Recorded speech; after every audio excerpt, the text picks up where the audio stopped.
So, hello everyone, this is Midshipman Cristiano Aguilar, first year BSMT from the section S1A, and this is my explanation about the sewage discharge procedures under MARPOL Annex 4. So, MARPOL 73 to 78 Annex 4 regulates the prevention of pollution by sewage from ships. It sets strict rules on when or where and how sewage may be discharged, as will all cases where discharge is prohibited directly. Below is the clear breakdown of the procedures. So let's break it down one by one. So first is the general rule. So discharge of untreated or raw sewage directly into the sea is generally prohibited. Oceans cannot naturally assimilate large amounts of sewage quickly. Doing so causes oxygen depletion, bacterial contaminations, and harm to marine life and coastal communities. So, second is the allowed discharge conditions. So, discharge is permitted only if one of the following criteria is fully met.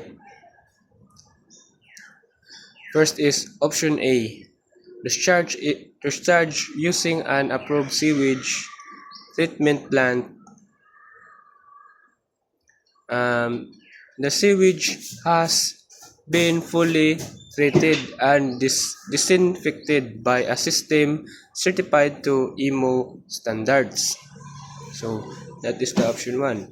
The ship must be more than 3 nautical miles or nm from the nearest land. The ship must be proceeding at a moderate speed of at least 4 knots. Option B. Discharge using communication and disinfecting system. So, sewage is ground up and chemical disinfected but not fully biologically treated. Discharge is allowed only when the ship is more than 12 nm from the nearest land or 12 nautical miles from the nearest land. The ship must also maintain a speed of at least 4 knots. Then option C, discharge from holding tanks. So sewage is stored in an approved holding tank instead of being released immediately. It may only be discharged at a distance greater than 12 nautical miles from the land. Release must also happen gradually while moving at 4 knots or faster. Faster instant dumping is forbidden. So that is the option. So 3, special restriction and prohibited zones. So mo ni ang mga special restriction or prohibited zones nga di dapat gamiton. So within 3 nautical miles from land, no discharge at all. Even if disinfected, sewage must be retained on board or sent to shore reception facilities. Special areas, Baltic Sea, existing ships discharge is prohibited entirely unless using advanced treatment plants that remove nitrogen and phosphorus. So, new passenger ships, zero discharge allowed in this zone. All sewage must be stored or treated on strictest standards. All ships all ships discharge is banned while at anchor, stationary or in ports, coastal and waters. Then 4. Equipment and legal requirements. So first is ships more than 400 gross tonnage or certified to carry 15 person must carry approved sewage treatment plant or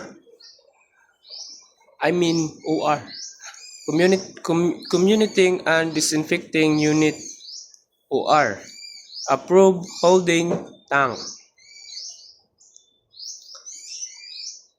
Ports must provide adequate shore reception facilities so ships can offload sewage instead of discharging it at sea. The International Sewage Pollution Prevention Certificate must be carried on board to prove compliance. And that would be all. 5 exceptions. Discharge is only allowed outside the rules if it is necessary for the safety of the ship, crew, or passengers, or it happens accidentally due to equipment failures. Equipment failures provide all reasonable precautions were taken before and after the incident.